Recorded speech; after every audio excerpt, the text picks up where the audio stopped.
1 AD reads, "On the vulnerable day of the sun, let the magistrates and people residing in cities rest, and let all workshops be closed.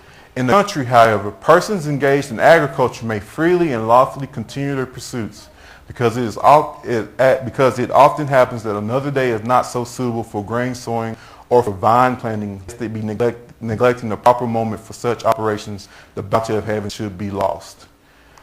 That is the actual dictate that he used to change the law to make Sunday the Sabbath day.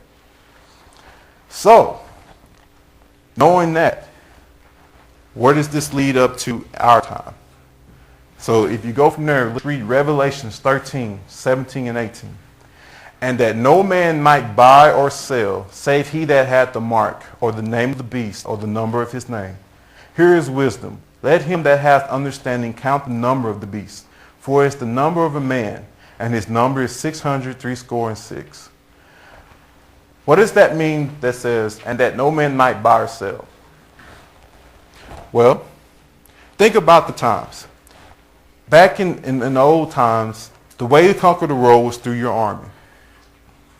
If you conquered a country, you controlled that country. If you controlled an area, you controlled that part of the world. And the Mediterranean Sea is where this usually all occurred, because if you controlled the Mediterranean Sea, you controlled that part of the world, because that was where trade and things happen. These days, with the technology that we have, that's a little hard to do without having a nuclear war.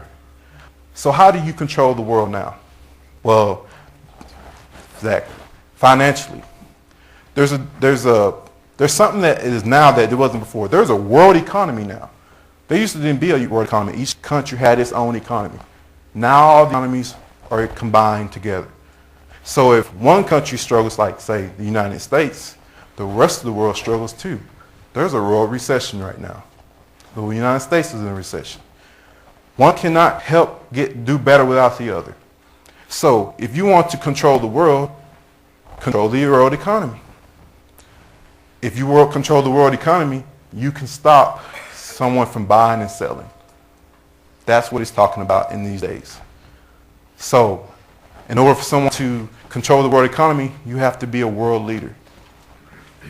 And that is what the Pope is trying to do here. He wants to be the world leader so that he can control the economy of the world and thus control the world, control the countries. And it says, here is wisdom. Let him that has understanding count the number of the beast. So really, another question is, what is the mark of the beast? A lot of people think 666. They think about the barcode, the thing in the forehead, having the forehead. You can't buy unless you have this code. That's kind of like science fiction, but is that really what the Bible's talking about here? And the beast, mark of the beast is talking about, it's the fourth beast in that vision. It's talking about the Roman beast that took over the world.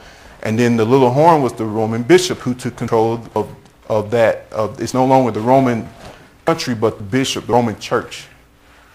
So many, they believe that, but that's not really what it's saying here. Because as all things with the Bible, you have to discern it spiritually. What is it spiritually saying? It's saying that you must make a decision of whom you're going to serve, God or Lucifer.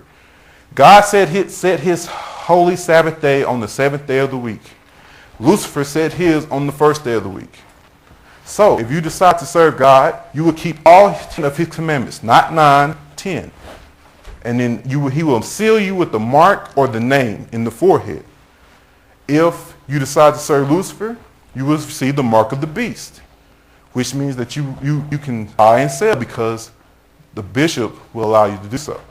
And the beast, he calls himself the viceroy of God, but he is the viceroy Lucifer. And I know this is kind of an offensive statement to most of the Christian world, but let's go back and look at that verse in Daniel in 25. And he says, "And he speak great words against the Most High, and shall wear out the saints of the Most High." If you're the viceroy of God, why would you speak against your high God? If you're the viceroy of God, why would you wear out the saints of the Most High? And it's speaking about the 1260 years of persecution when he killed and persecuted the Christian followers of God. when the true believers.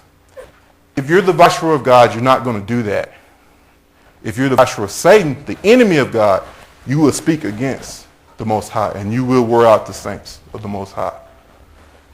That is the difference. And just to kind of give you some recent history, Pope Benedict XVI in Vatican City, September 30th, 2009. During the month of October, Pope Benedict XVI will pray that Sunday is properly celebrated by Christians as the day of Jesus' resurrection, and that they will eagerly embrace their responsibility to share the faith. The Holy Father's general prayer intention for October is that Sunday may be lived as the day on which Christians gather to celebrate the risen Lord, participating in the Eucharist. His mission intention is that the entire people of God, to whom Christ entrusted a mandate to go and preach the gospel to every creature, may eagerly assume their own missionary responsibility and consider it the highest service they can offer humanity.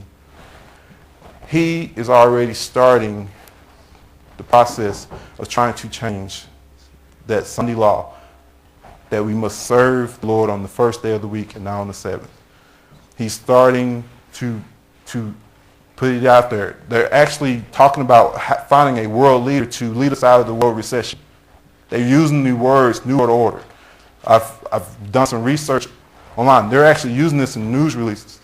The New World Order, let's find a leader. They're speaking these words. The Pope, the church will tell you that they have the authority to change anything concerning the Bible because the Pope is the viceroy of God and that he has the power to do so. That the Bible is secondary to their dictates. So that is why the church feels that it can change the fourth commandment and completely get rid of it. So we as Christians, we must make a decision.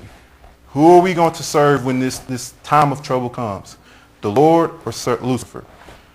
Which day are you going to worship on? And this is the controversy between the Christian world today. Which day is the Sabbath day? And it's not just the Seventh-day Adventist church. There's Seventh-day Methodists. There's Seventh-day Baptists. It's not about getting people to come to the Seventh-day Adventist church and know we will welcome them. It's about serving the Lord on his holy day. If someone feels that they don't want to leave the Baptist church, then don't leave the Baptist church. But worship him on his seventh day. Obey all his 10 commandments. Not just 9 of them, all 10. All right. Thank you very much.